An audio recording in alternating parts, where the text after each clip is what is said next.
Nah, tentang maintenance atau perawatan itu adalah idenya Tuhan. Jadi di Kejadian 2 ayat 15 itu ya, di Kejadian 2 ayat 15 saya bacakan. Oh ya, sebelumnya kalau yang hadir ibadah minggu lalu, dengan katakan yang ibadah minggu lalu hadir. Oke, kalau minggu lalu gerejanya 1,5 jam atau 2 jam saja. Nah, yang kali ini sesuai dengan tagline-nya, ISJD gereja 1 jam gereja. Jangan khawatir, saya agak lama. Kejadian 2 ayat 15, Tuhan Allah mengambil manusia itu dan menempatkannya dalam Taman Eden untuk mengusahakan dan memelihara taman itu. Jadi ada dua kata, yaitu mengusahakan dan memelihara taman itu. Dan ini adalah asal mulanya, idenya dari Tuhan. Jadi kemarin saya menelusuri gitu ya, mengusahakan itu apa? Mengusahakan itu sesuai dengan kamus gitu ya. Mengusahakan itu adalah mengerahkan semua daya upaya, waktu dan tenaga itu untuk mencapai suatu titik tertentu. Jadi untuk mencapai suatu hal yang diinginkan. Misalnya kalau kita punya planning gitu ya, punya planning untuk buka usaha, pasti kita mengerahkan daya kita. Oh, kita mau pakai bahannya apa, dekorasi tokonya seperti apa, orang-orangnya nanti SDM-nya kita cari yang seperti apa, kita jualan barangnya mau yang kualitas seperti apa, dan sampai semuanya sudah terpikirkan pada suatu titik nanti ada yang namanya soft opening dan grand opening gitu ya. Jadi tujuannya buka toko itu tercapai. Nah itu kalau mengusahakan. Nah kalau yang kedua yaitu tentang memelihara taman itu, memelihara ya, sesuai dengan tema kita hari ini. Jadi maintenance itu menurut KBBI saya catat yaitu proses, cara atau perbuatan memelihara, penjagaan atau menjaga dan perawatan. Jadi saya pasti semuanya setuju ya, kalau segala sesuatu pasti butuh perawatan. Coba yang setuju segala sesuatu di dunia ini itu butuh perawatan. Ya, yang setuju angkat tangan. Nah, yang semuanya setuju ya, saya semua setuju. Jadi mulai dari hal-hal yang sederhana ataupun hal-hal yang penting itu ya, semuanya butuh perawatan. Contohnya itu mobil pasti butuh perawatan. Mobil yang nggak pernah diservis, mobil yang nggak pernah ganti oli, atau kendaraan ya yang tidak pernah ganti oli pasti lama-kelamaan akan rusak. Mobil yang tidak pernah spuring itu lama-lama bannya miring lalu salah satu sisinya akan menjadi aus, dan itu sangat berbahaya. Kemarin itu saya jemput sekolah anak. Yang belum tahu nih, istri saya satu, yang belum kenal ya. Istri saya satu yang pakai baju hitam. Anak saya 4, sekitar 4, sudah ada di luar semua. Yang satu di belakang, yang paling besar. Yang kedua yang pakai batik. Kemarin saya jemput anak saya yang keempat itu di sekolahnya di dekat Tugu. Itu nggak biasanya tuh ternyata jalannya macet sekali. Jadi yang seharusnya paling 5 menit itu saya 5 menit paling nyampe, tapi ternyata bisa sampai 45 menit. Dan itu padahal saya sudah ada janjian untuk yang jemput yang satunya kan sekolahnya di agak lumayan gitu ya. Jadi ternyata ada apa dia? Ternyata di tengah jalan itu ada mobil yang mogok. Nah saya yakin ini pasti nggak dirawat dengan baik ini, sehingga menyebabkan kemacetan yang luar biasa. Karena di Tugu itu perempatannya itu entah gimana ngaturnya, padahal kan lampu merahnya cuma 3 ya, yang tahu ya. Lampu merahnya cuma 3, tetapi yang satu sudah jalan, tapi yang belum sampai jauh, yang sisi berikutnya sudah hijau. Jadi ruwet di situ, macet stuck di situ. Jadi sampai 45 menit baru bisa jalan, bisa melalui gitu ya. Itu aja pakai melanggar juga. Nah itu betapa dampaknya hal yang kecil gitu ya, perawat mobil gitu. Tapi kalau kita miss satu gitu ya, menyebabkan banyak orang yang susah. Ya kan, saya jadi susah juga nih. Harusnya jemput anaknya terlambat, jemput anaknya yang satunya juga jadi terlambat. Jadi gara-gara satu hal yang kita lakukan salah itu bisa mengakibatkan banyak sekali orang yang susah gitu ya. Kita menyusahkan banyak orang gitu gara-gara kita mungkin lupa untuk merawat kendaraan kita. Nah, itu salah satu contoh. Nah, contoh yang mungkin lebih parah gitu ya, lebih ekstrim. Itu next mungkin Pak Hani.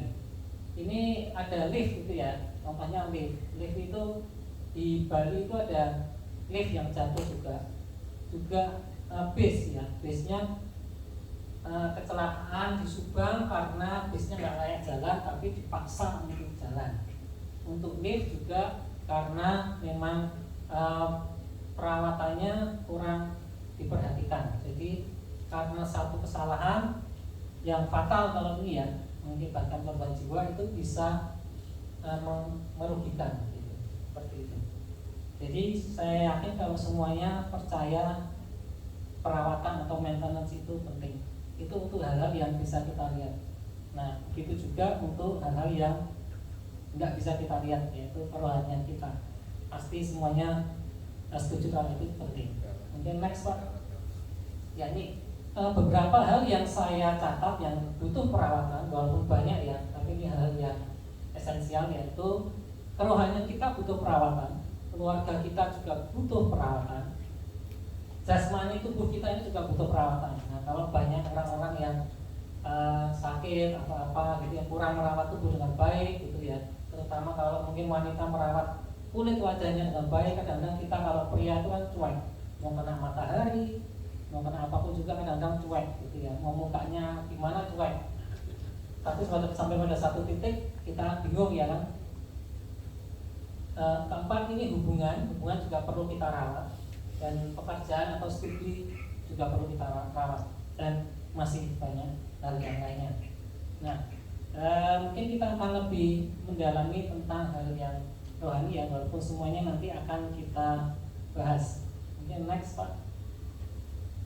Nah, ini hal-hal yang saya catat tapi itu untuk sepintas lalu.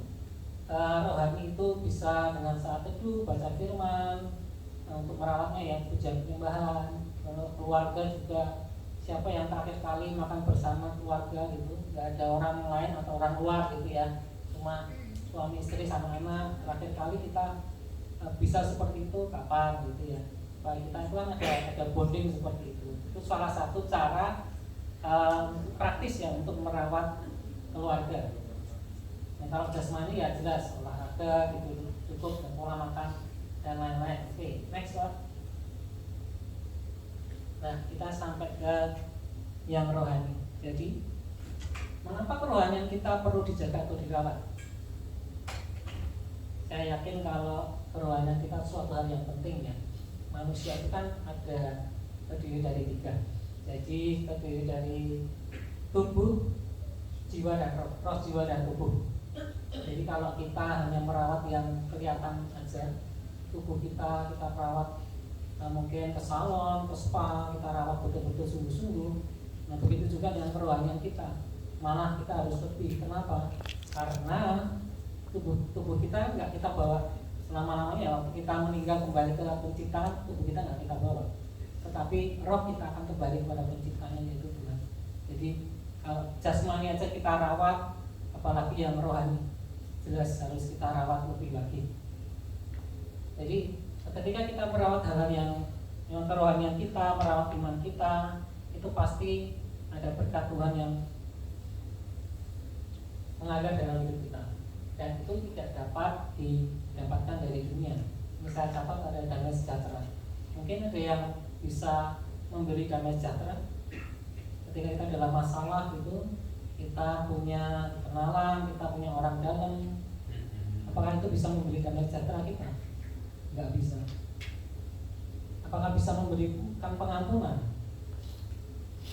Oh, kita tahu kita banyak salah. Aku kemarin berdosa BCD tahun lalu, aku melakukan hal yang nggak benar di hadapan Tuhan. Kita bisa beri pengampunan nggak nggak bisa, kita nggak bisa beri pengampunan. Dan kasih dan sukacita, saya percaya kasih dan sukacita itu datangnya itu sumbernya itu dari Tuhan. Jika kita mau menjaga kerohanian kita mulai lebih lagi ya, kita memperhatikan itu, saya pasti berkat-berkat Tuhan ada dalam hidup kita. Next mungkin Pak. Ya, yang kedua adalah keluarga. Nah di sini saya catat 2 ayat, walaupun masih banyak ya, masih banyak. Jadi hal yang perlu kita rawat, yang kedua adalah keluarga. Setelah rohani kita rawat, kita kuat gitu ya, kita kuat, kita selalu berkomunikasi dengan Tuhan. Tidak harus selalu aku di kamar, jam aku 2 jam, jam aku temanku 3 jam. Enggak seperti itu, tapi kerohanian kita tuh kita jaga dengan kita terus berkomunikasi dengan Tuhan. Ketika kita terus berkomunikasi dengan Tuhan, kita jadi tahu, kita jadi mengenal. Kalau kita sama-sama terus, dan saya percaya kalau kita ini sama-sama terus sama Tuhan. Kalau saya sama istri saya kan terus sama istri saya jadi mengenal apa yang dia suka, apa yang dia nggak suka. Terus kalau misalnya Pak Andi sama istrinya kan selalu bersama-sama terus, pasti tahu dan bahkan punya panggilan saya khusus gitu ya, punya kode-kode khusus yang kita nggak tahu gitu ya. Buat kita mungkin sesuatu hal yang aneh, tapi buat mereka itu suatu tanda cinta, tanda khusus gitu ya. Ya itu kalau bersama-sama terus tiap hari ngobrol terus, bicara dekat gitu, lama-lama kita tahu hatinya. Ya, yang kedua keluarga ini Yosua 24 ayat 15 yang B. Jadi tetapi aku dan seisi rumahku kami akan beribadah kepada Tuhan. Jadi yuk kita sebagai yang sudah jadi orang tua, saya yakin kalau rindu ya, saya juga rindu kalau kita sebagai satu keluarga, suami istri, anak-anak gitu, kita bisa melayani Tuhan sama-sama. Kita bisa beribadah kepada Tuhan sama-sama. Saya rindu juga untuk memberikan dasar-dasar firman Tuhan pada anak-anak supaya anak-anak juga bertumbuhnya itu punya memori yang baik juga gitu. Walaupun dulu saya nggak pernah sekolah minggu ya, karena saya nggak dibawa ke sekolah minggu, jadi saya nggak punya memori yang baik tentang sekolah minggu. Jadi saya rindu anak-anak saya bertumbuh di sekolah minggu, mengenal sekolah minggu dengan baik.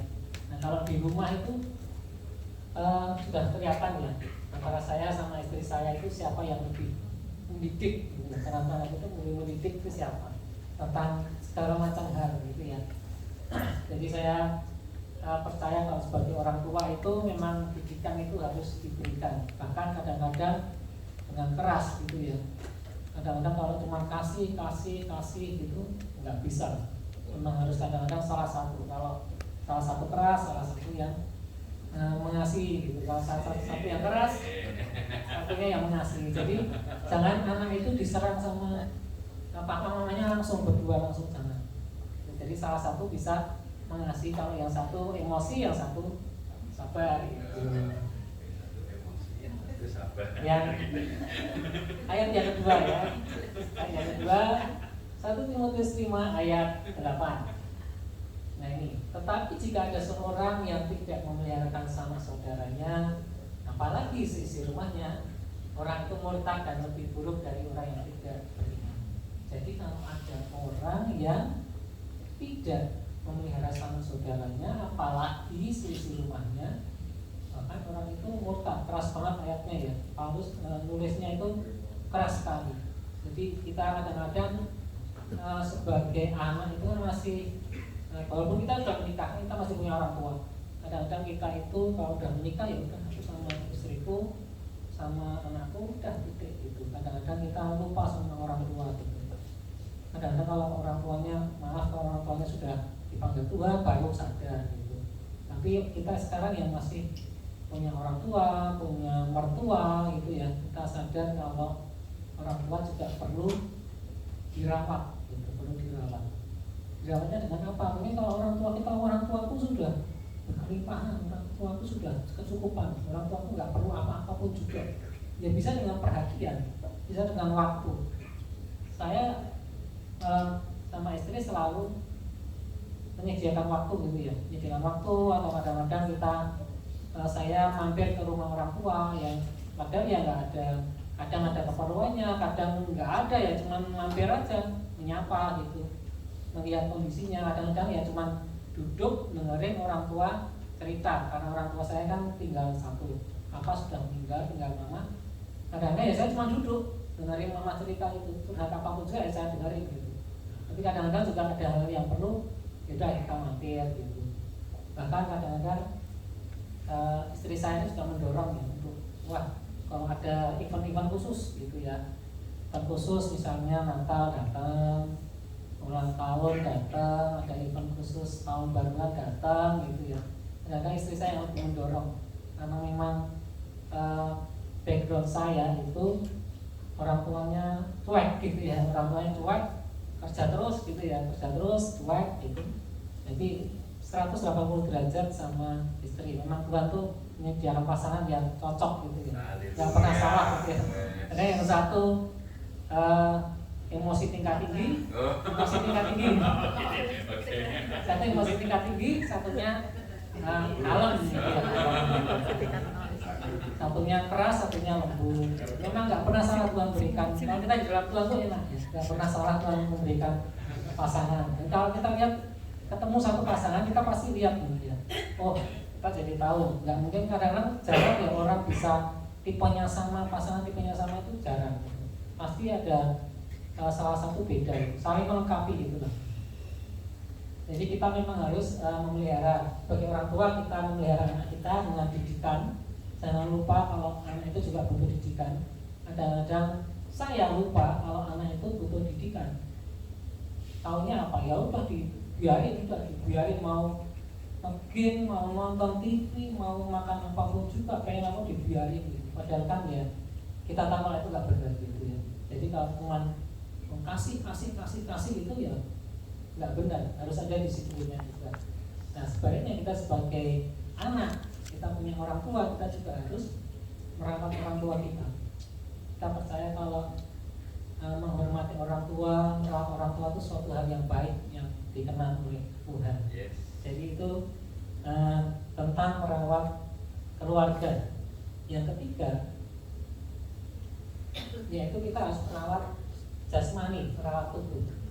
Ini di Efesus 5 ayat 29 saya catat, sebab tidak pernah orang membenci tubuhnya sendiri, tetapi mengasuhnya dan merawatinya sama seperti Kristus terhadap jemaat. Nah, siapa yang enggak sayang sama tubuhnya sendiri? Masa tubuhnya mau disakiti sendiri? Kan saya percaya enggak ada yang orang yang mau sakit gitu. Mau aku pengen punya badan yang sakit gitu. Aku pengen punya tubuh yang lemah gitu. Enggak ada. Semua orang pengen merawat tubuhnya dengan baik. Yang kurang baik pun dibuat jadi baik. Yang kurang estetik pun dibuat jadi estetik gitu ya. Jadi setiap orang itu pasti merawat tubuhnya sendiri.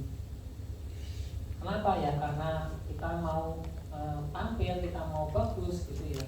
Setiap orang pasti merawat tubuhnya sendiri. Sama seperti Kristus terhadap jemaat. Jadi yang masih, ini mungkin banyak yang tersinggung, yang masih makannya ngawur gitu ya, sembarangan gitu, kotor-kotor dimakan, pasir dimakan, ya bertobat gitu ya.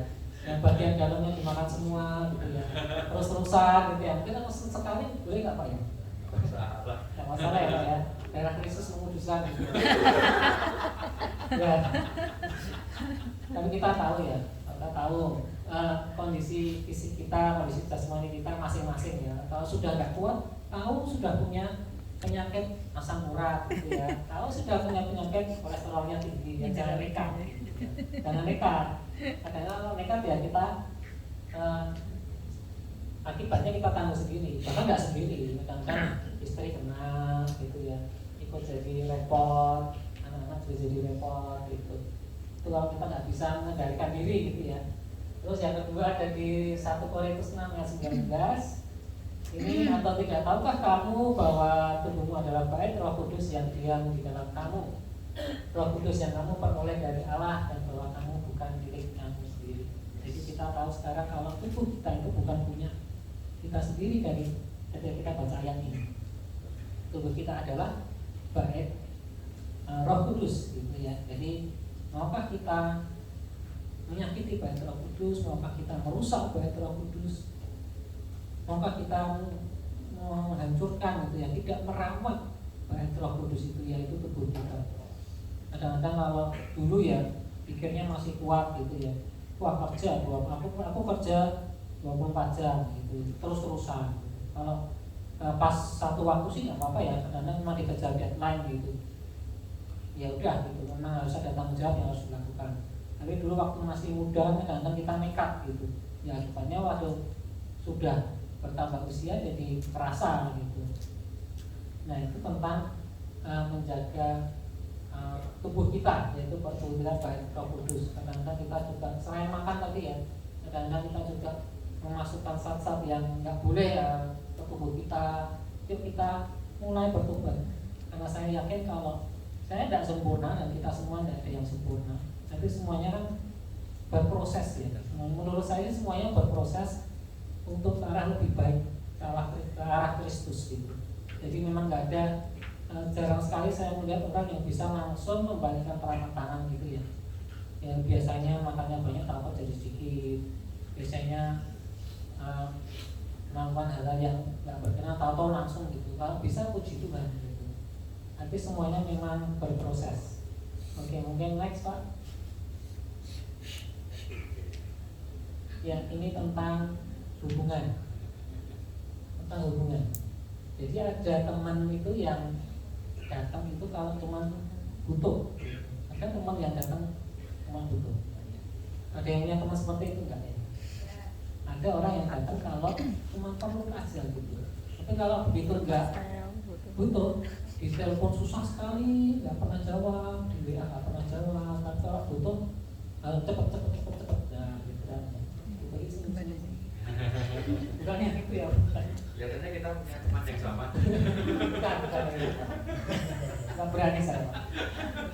Ya di Amsal 18 ayat 24 ini ada teman yang mendatangkan kecelakaan, tetapi ada juga sahabat yang lebih baik daripada seorang saudara.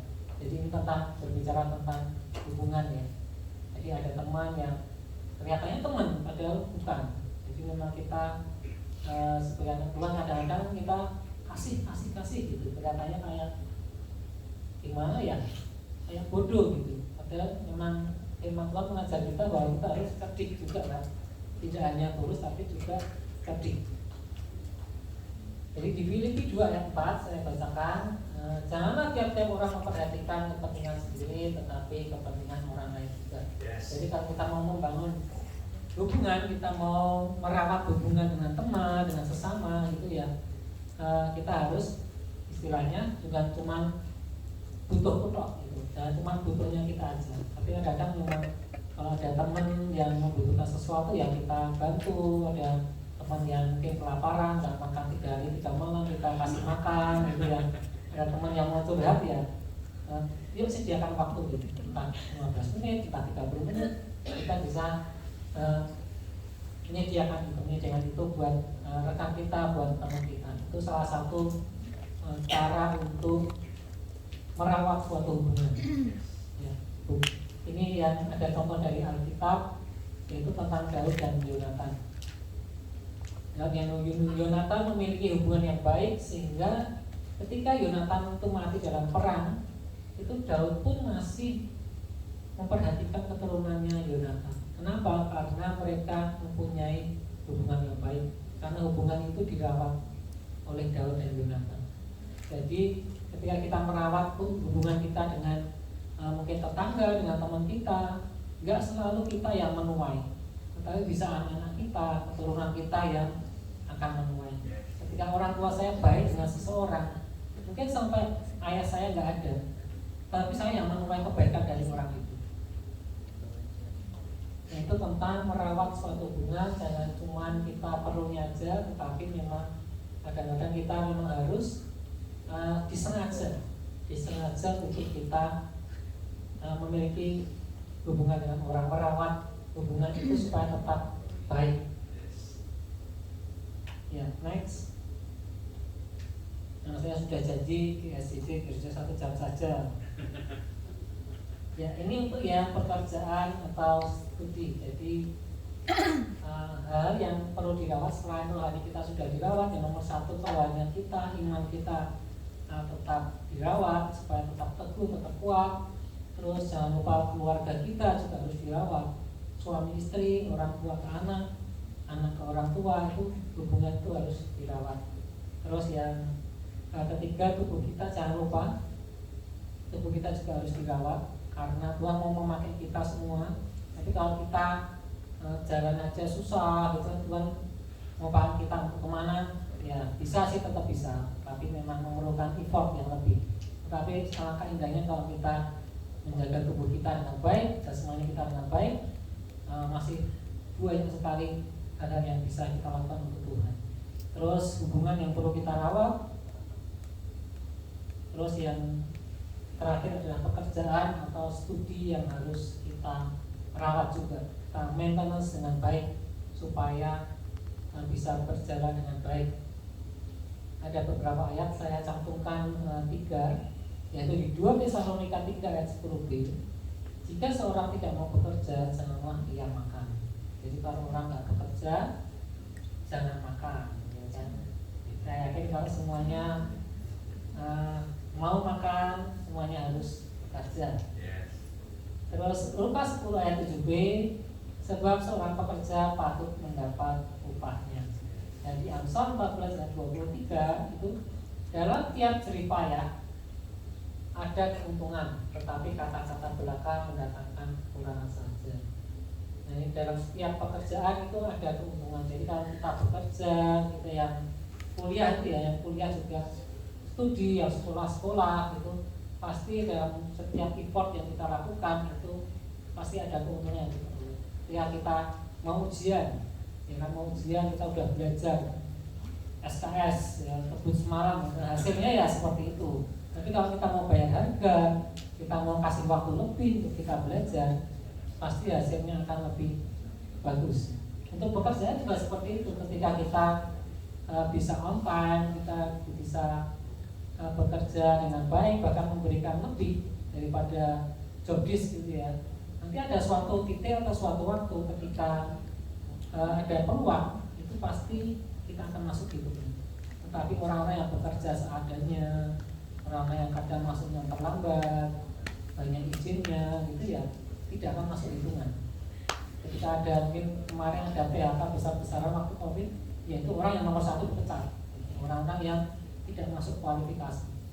Tetapi kalau kita bekerjanya dengan baik, itu pasti kita akan mendapat kesempatan pada waktunya.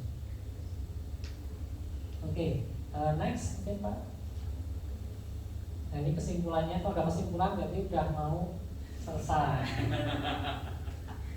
Kesimpulannya adalah pemeliharaan adalah suatu perintah Tuhan. Jadi itu idenya Tuhan, awal mulanya dari Tuhan.